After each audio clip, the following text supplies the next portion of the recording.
ప్రధానమంత్రి నరేంద్ర మోదీ గారి ప్రభుత్వం 12 సంవత్సరాలు పూర్తి చేసుకున్న సందర్భంగా ఈ మీడియా సమావేశం ఏర్పాటు చేయడం జరిగింది. ఇలా ముఖ్యంగా 3 విషయాలు. ఒకటి విశ్వాసం, రెండోది అభివృద్ధి, మూడోది ఏదైతే పేద ప్రజల కొరకు బడుగు బలహీన వర్గాల యొక్క సంక్షేమం కొరకు మోడీ గారి ప్రభుత్వం చేస్తున్న పని. ఇంతకుముందున్న లీడర్లకు మోడీ గారికి అదే తేడా. ప్రజలందరూ కూడా మోడీ గారిని మొదటిసారి 2014లో ప్రధానమంత్రి చేసినాక ఒక ట్రస్ట్, అంటే మోడీ గారు ఏది చేసినా కూడా అది దేశం కొరకే చేస్తారు అనే ఒక విశ్వాసం, ఒక నమ్మకం ఇవాళ మన దేశ ప్రజలల్లో ఏర్పడ్డది. మోడీ గారు అందరినీ దీపాలు పెట్టమంటే అందరు దీపాలు పెడుతున్నారు.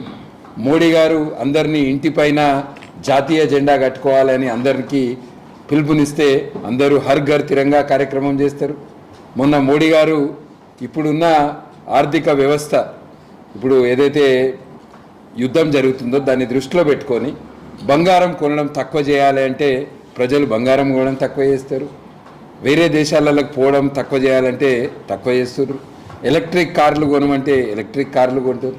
ఇట్లా అంటే మోడీ గారికిను ఈ దేశ చరిత్రలో ఏ రాష్ట్రంలో కానీ ముఖ్యమంత్రిగా ఉన్నవారు కావచ్చు, ప్రధానమంత్రిగా ఉన్న వ్యక్తికి ఇంత విశ్వాసం ఎన్నడూ లేకుండే ప్రజల దగ్గర నుంచి. అది నరేంద్ర మోదీ గారు.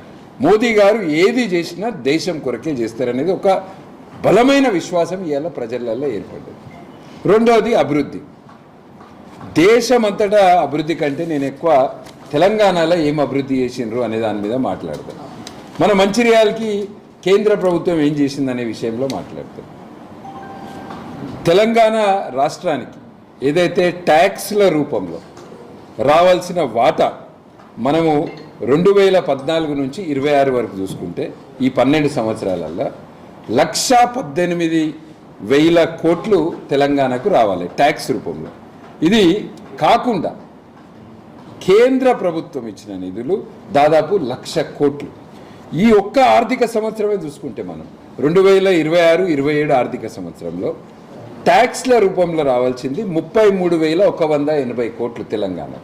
కానీ కేంద్ర ప్రభుత్వం మొన్న ప్రవేశపెట్టిన బడ్జెట్లో తెలంగాణకి ఇచ్చిన గ్రాంట్స్ 22,783 కోట్లు. అంటే ఆ 33,000 కోట్లు కాకుండా ఇంకా 22,000 కోట్లు తెలంగాణకు కేంద్ర ప్రభుత్వం ఇచ్చింది. ఇవి కాకుండా స్పెషల్ అసిస్టెన్స్ అని ఉంటుంది. అంటే 50 సంవత్సరాల వరకు ఇంట్రెస్ట్ ఉండదు, కేంద్ర ప్రభుత్వమే ఇంట్రెస్ట్ భరిస్తుంది. ఈ స్పెషల్ అసిస్టెంట్ కింద కేంద్ర ప్రభుత్వము తెలంగాణకు గత 5 సంవత్సరాలలో 9,500 కోట్లు ఇచ్చింది. దీని ఇంట్రెస్ట్ అంతా కూడా కేంద్ర ప్రభుత్వమే భరిస్తుంది. ఇక 40 సంవత్సరాల నుంచి పసుపు రైతులు మన తెలంగాణలో పసుపు బోర్డు కావాలని పోరాటం చేస్తారు. 40 సంవత్సరాల తర్వాత ఇవాళ పసుపు రైతుల యొక్క కళ టర్మరిక్ బోర్డు ఏర్పాటు చేయడం జరిగింది. జాతీయ రహదారులు, నేషనల్ హైవేస్ మోడీ గారి ప్రభుత్వం వచ్చినాక 2024 వరకు నేను చెప్పేది 4,926 కిలోమీటర్ల జాతీయ రహదారుల నిర్మాణం ఈ రాష్ట్రంలో జరిగింది. 31,000 కోట్లతోటి జాతీయ రహదారుల నిర్మాణం చేపట్టడం జరిగింది. ఈ మధ్య భారత్ మాలాను కొత్త ప్రాజెక్టు మొదలైంది. భారత్ మాలా ప్రాజెక్ట్ కింద కూడా మన తెలంగాణకు 1,719 కిలోమీటర్లు కొత్తగా శాంక్షన్ అయింది. దానికి 38,927 కోట్లు. ఈ పనులు ఇప్పుడిప్పుడే ప్రారంభమవుతున్నాయి. ఇది జాతీయ రహదారులకు సంబంధించి ప్రధానమంత్రి గ్రామీణ సడక్ యోజన. దీని కింద దేశం మొత్తము 8 లక్షల కిలోమీటర్లు ఇప్పటి వరకు గ్రామీణ ప్రాంతాలలో రోడ్ల నిర్మాణం చేపట్టడం జరిగింది. ఇది వాజ్పేయి గారి టైంలో ప్రవేశపెట్టిండ్రు. ఆ 8 లక్షలల్లో 4 లక్షల కిలోమీటర్లు మోడీ గారు ప్రధానమంత్రి అయినాక కట్టిండ్రు ప్రధానమంత్రి సడక్ యోజన కింద. రైల్వేస్, చెర్లపల్లి రైల్వే స్టేషన్ 500 కోట్లతోటి కొత్త చెర్లపల్లి రైల్వే స్టేషన్ ఇనాగ్రేషన్ అయింది. 700 కోట్లతోటి సికింద్రాబాద్ రైల్వే స్టేషన్ అవుతుంది. నాంపల్లి రైల్వే స్టేషన్ అవుతుంది. Kacheguda railway station. ఈ పెద్ద పెద్ద రైల్వే స్టేషన్లు కాకుండా ఒకటే సమయంలో తెలంగాణలో 40 కొత్త రైల్వే స్టేషన్ల పనులు జరుగుతాయి. దాంట్లో భాగంగా మన మంచిర్యాల అమృత్ భారత్ పథకం కింద ఆధునీకరణ అంటే రైల్వే స్టేషన్లలో కూడా ఎయిర్పోర్ట్లో ఉన్న వసతులు ఉండాలని ఒక్కొక్క రైల్వే స్టేషన్కి దాదాపు 30 కోట్లు ఇచ్చారు. 40 రైల్వే స్టేషన్లలో అవుతున్నాయి ఇవాళ పనులు. ఇంకొక 2-3 నెలల్లో మన మంచిర్యాల రైల్వే స్టేషన్ కూడా ఇనాగ్రేషన్ అవుతుంది. 5 కొత్త వందే భారత్ ట్రైన్స్ ఇవాళ సికింద్రాబాద్ నుంచి బెంగళూరు, విశాఖపట్నం, నాగ్పూర్, తిరుపతి, విజయవాడ 5 కొత్త వందే భారత్ ట్రైన్స్ మన తెలంగాణకి ఇవ్వడం జరిగింది. కొత్త రైల్వే లైన్ల నిర్మాణం మహబూబ్ నగర్, నారాయణపేట్, సిద్దిపేట్ నుంచి సికింద్రాబాద్ వరకు, మనోహరాబాద్ నుంచి సికింద్రాబాద్ వరకు ఇట్లా కొత్త రైల్వే లైన్లు 2298 కిలోమీటర్ల కొత్త రైల్వే లైన్ల నిర్మాణము 33,000 కోట్లతోటి నిర్మాణం చేపట్టడం జరిగింది. 100% ఇవాళ ఎలక్ట్రిక్ మన రైల్వే లైన్స్ అన్నీ కూడా ఎలక్ట్రిఫికేషన్ అయిపోయినాయి 100% తెలంగాణలో.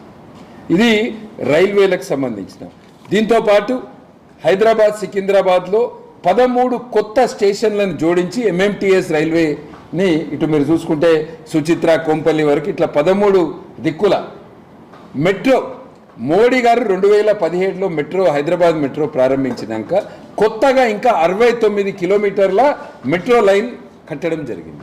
ఇట్లా రైల్వేస్ దాంట్లో ఎయిర్పోర్ట్స్కి సంబంధించి మనకు తెలుసు ఇప్పటివరకు మనకు శంషాబాద్లో ఒకటే ఎయిర్పోర్ట్ ఉండే, కొత్తగా వరంగల్ ఎయిర్పోర్టు, అదేవిధంగా ఆదిలాబాద్ ఎయిర్పోర్టు, ఈ 2 ఎయిర్పోర్ట్ల వరంగల్ది పని అవుతుంది, ఆదిలాబాద్లో ఇంకా శాంక్షన్స్ అప్రూవల్స్ కొరకు పెండింగ్ ఉన్నది. ఇట్లా దేశమంతా కూడా ఇన్ఫ్రాస్ట్రక్చర్ డెవలప్ చేస్తుంది. పెట్రోల్ని పైప్ల ద్వారా తీసుకెళ్తే ఫాస్ట్గా తీసుకెళ్ళచ్చు, అది పర్యావరణం కూడా మంచిది అని కొత్త పైప్ లైన్ కడుతున్నారు. నాగ్పూర్ నుంచి విజయవాడ వరకు పెట్రోలియం కొరకు పైప్ లైన్ వేస్తున్నారు. ఇది 425 కిలోమీటర్ల పొడుగు పైప్ లైన్. దీనికి 1940 కోట్లతోటి కడుతున్నారు. ఇది నాగ్పూర్ నుంచి విజయవాడ వరకు ఒక కొత్త ఎకనామిక్ కారిడార్ డెవలప్ అవుతుంది. ఈ నాగ్పూర్ విజయవాడ ఎకనామిక్ కారిడార్లో భాగంగానే మన మంచిర్యాల నుంచి ఇటు వరంగల్ విజయవాడ వరకు కొత్త జాతీయ రహదారి నిర్మాణం చేపట్టడం జరుగుతుంది.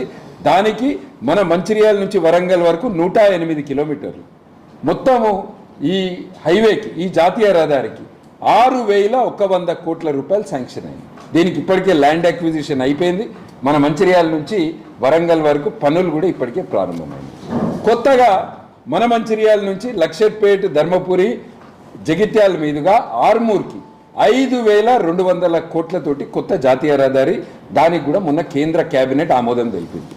మన మంచిర్యాల నుంచి ఇటు బెల్లంపల్లి, కాగజ్ నగర్, ఆసిఫాబాద్ పోయే జాతీయ రహదారి ఇప్పటికే అయిపోయింది. 3,500 కోట్లతో కట్టిన ఈ జాతీయ రహదారిని నితిన్ గడ్కరీ గారు దీన్ని శంకుస్థాపన కూడా చేయడం జరిగింది. మన మంచిర్యాల నుంచి నలుమూలల మనం కేవలం జాతీయ రహదారులు తీసుకుంటే 10,000 కోట్ల కంటే ఎక్కువ మోడీ గారి ప్రభుత్వం ఖర్చు పెట్టింది. 6,100 కోట్లు, 5,200 కోట్లు, 3,500 కోట్లు, అంటే దాదాపు 14,000 కోట్లు ఇవాళ మన మంచిర్యాల నుంచి పోయే జాతీయ రహదారులు. ఇట్లా మోడీ గారి ప్రభుత్వం ఎయిమ్స్, బీబీ నగర్, చాలాసార్లు పేద ప్రజలు మన దగ్గర హైదరాబాద్లో కార్పొరేట్ హాస్పిటల్కి పోయి మన మంచిర్యాల ప్రజలు ట్రీట్మెంట్కి పోతారు, లక్షల రూపాయల బిల్లులు అవుతున్నాయి. ఎయిమ్స్ బీబీ నగర్ 1,350 కోట్లతోటి మోడర్న్ ఫెసిలిటీస్ తోటి అలా కట్టారు.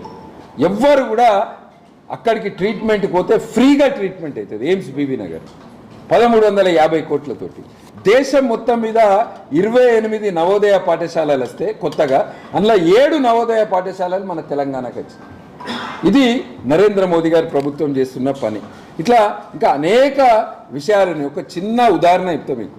2014-15 ప్రధానమంత్రి కిసాన్ సమ్మాన్ నిధి కింద తెలంగాణలో 30 లక్షల మంది రైతులకు వాళ్ళ ఖాతాలలో 6,000 రూపాయలు పడుతున్నాయి. గరీబ్ కళ్యాణ్ యోజన ఏదైతే 5 కిలోల రేషన్ బియ్యం ఉందో మన తెలంగాణలో 1,92,00,000 మందికి 5 కిలోల రేషన్ బియ్యం కేంద్ర ప్రభుత్వం ఇస్తుంది.